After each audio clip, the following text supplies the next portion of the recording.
Happy Wednesday, third grade. I hope everyone's doing well. We're going to be starting math in just a few minutes, and I just realized I haven't been playing any math games with you guys, and it's not even as fun as being in the classroom with you. But I thought, let's do some Roman numeral flashcards, and the way we're going to play this game is kind of like around the world, but it's with me. So you're trying to beat me. So I'm going to give you a second. As soon as I flip it, I'm going to count to like 1.5 in my head, and then I'm going to say the answer. So see if you can beat Mrs. Roach. Okay, here we go. 1,000. 100. 500. 10. 50. 1. 5. Okay, if you were with me on that or even tied, let's see if I can trick you on the hard stuff. Okay, so I'm going to get close on these so you can see them. I'm going to give you 2 seconds on this, or maybe 3 seconds. These ones are kind of tricky. Okay, see if you can beat Miss Roach.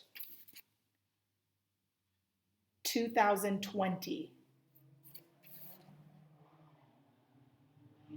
53. 56. This is a hard one. 2,400. Remember, if there's a smaller 100 in front of a bigger, we have to subtract. So 500 minus 100 is 400. So this is 2,400. Okay, ready?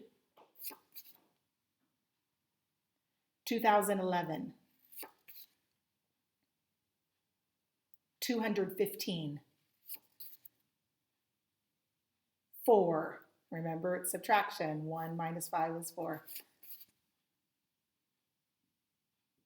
255. 3,500. 8. 25. 90. Okay, I'm going to go a little faster now. See if you can beat me. 37. 2,090. 3,011. All right, we'll see how you guys did. I'll try to think of some other games that we can do, but I thought we'll start with Roman numerals because there's going to be some Roman numerals on the back that we're going to do together. Okay, so today is a fraction review day, and we're going to be doing these four that are on the front, and then these 2 are on the back of the paper, okay? So I'm starting on 1A, the very front of your paper, page 193. The back is 194, so if you need to get that ready. And remember, I'm always circling the number. So it's the very first problem on the page, 1A. All right, so let's look at our fractions. Now this one's kind of nice because look, this is like so easy. It's going to take a second to do. My bottom numbers match. Yay! And the top number is bigger than the bottom number, so we can do it. No borrowing needed. 5 minus 4 is 1. The denominator stays the same. My answer is 1/10. All right, now B, they weren't as nice to us, so let's look at this.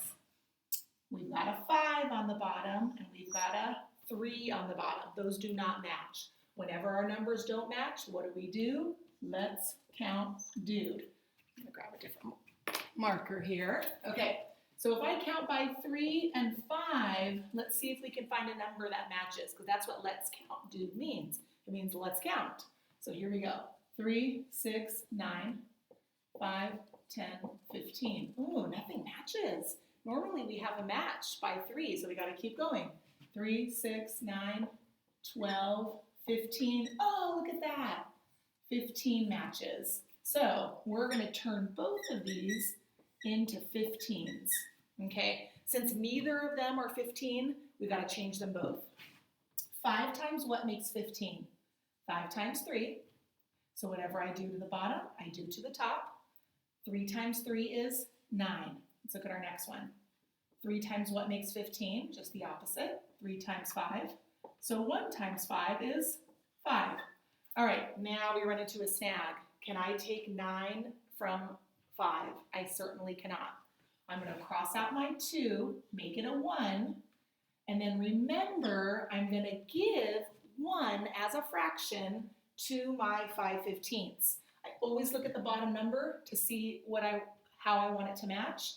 Since that bottom number is a 15, I'm going to give it 1 like this. Remember, 15/15ths is the same thing as 1, just like any time a top and a bottom number match. We took the 1 from here, we're giving them 1 here. I'm going to erase this a little so we have space. Okay, we've got 5/15ths plus 15/15ths. What do we have now? 18/15ths. I'm going to bring this one over, and now I can subtract. What's 18 take away 9? 18 take away 9 is 9. I'm going to write it back over here so we don't run out of room. I just moved it over here.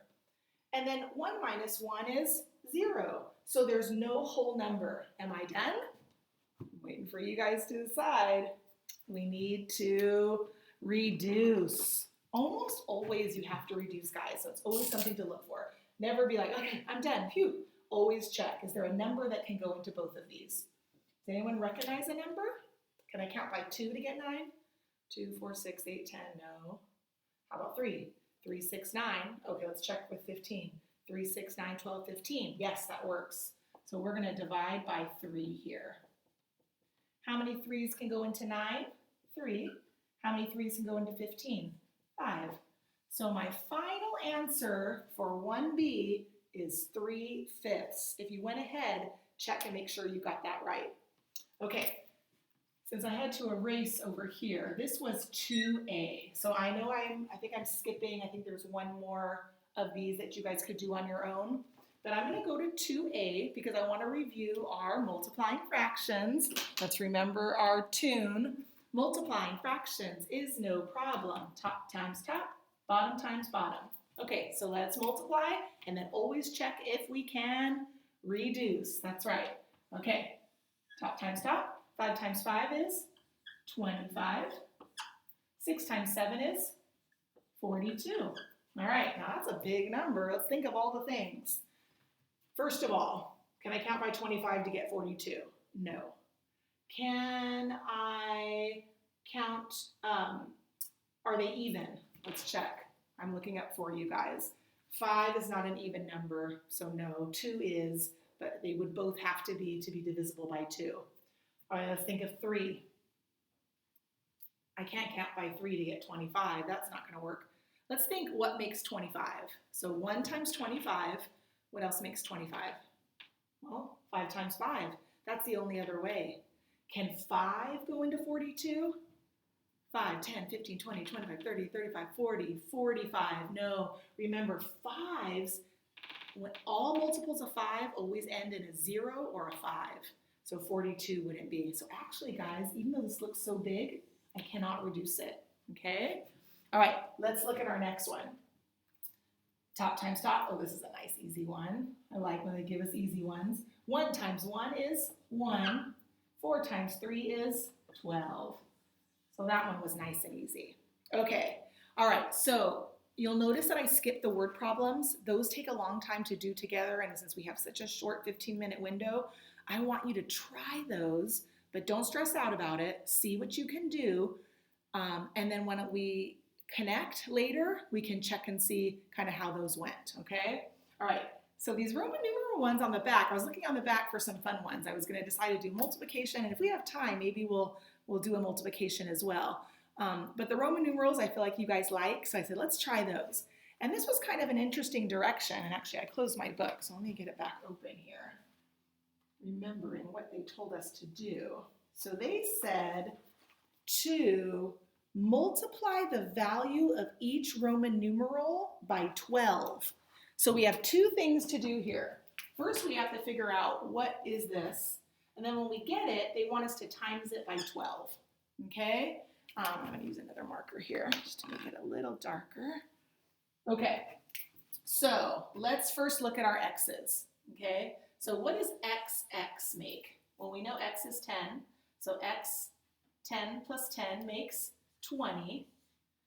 I is what? 1. So I, 1, 2, 3. What's 20 plus 3? 23. Okay, so now that I have what this is, the value of this Roman numeral, I can multiply. So we're going to do 23 times 12. Okay, and this will be good because it gives us actually some multiplication practice here. Okay, so we'll always start with our ones place on the bottom, and we're going to multiply straight up. 2 times 3 is 6. Good job. 2 times 2 is 4. Very good. All right, now before I can multiply by my 1, what do I have to do? Add my 0. Okay, so add my 0, and now I can multiply by my 1. 1 times 3 is 3. 1 times 2 is 2. Draw my line and my addition sign, and let's add this up. 6 plus 0 is 6. Good job. 4 plus 3 is 7. 2 plus nothing is 2. Very good. So the answer for 9A, this is on the back of your paper at the bottom, is 276. And we got it because we first found the value of the Roman numeral, which was 23, and then we times it by 12. All right, let's try XL. Ooh, do you remember this one? XL, extra large. We were kind of making a joke. Let's see, I'll give you the joke after, but I want us to try it. Okay, so first of all, what is X? X is 10, right? We remember that from up here. What is L? L is 50, right? So whenever we have a small Roman numeral in front of a big, it means to subtract. So what would be 50 minus 10? And if you can't do that in your head, you just do it on the side. 0 minus 0 is 0. 5 minus 1 is 4. So XL just means 40, 50 minus 10. Remember, I don't know if you remember our trick, but I was saying when you turn 40, you got to wear extra large. So we were kind of joking. So extra large, 40. Okay, XL. Okay, so but that's not our answer because what do they want us to do? They wanted us to multiply whatever our Roman numeral was by 12. Okay, now I'm going to see who can guess. If I have 40 and I have 12 and I want to decide what number to put on top and what number to put on bottom, do you remember what's easier? Putting the one with the 0 on the bottom. So if we have a choice, that's what we're going to do. So I'm going to erase this for a second, this, and let's do 12 on top and 40 on the bottom. Now, why is it easier to have the 0 on the bottom? Because we don't have to multiply by it. 0 times everything is 0. So all I have to do is bring down the 0, cross it out, and now I can just multiply by the 4 and I'm going to be done. I don't have to do this double addition where I would have had to do it if I put the 40 on top. Okay, you would still get the same answer, but this is much easier. 4 times 2 is 8, good job, and 4 times 1 is 4, very good. So we got 480. Okay guys, I want you to try some of the other ones on your own. We've been kind of lucky, this has been another review paper. We would be taking a test tomorrow, but since we're not at school, you're lucky. You don't have to take the test. But I do need you guys to get on IXL, get in that diagnostic section, work, and then guys, I want you to go over into the learning component. Every day you should be practicing 20 minutes in the math section, 20 minutes in the language section, and 20 minutes in the diagnostic section. So if you haven't been doing about an hour of IXL a day, we want to try to work up to that. Now you can always do more, but we want to try to set that limit to kind of have, to see some growth, and I'm tracking your progress, guys. So I'm seeing all the good work that you're doing, and I'm encouraging those who've been maybe a little shy or haven't been on it to just jump on there and get started. All right, I will see you guys tomorrow. Have a good day.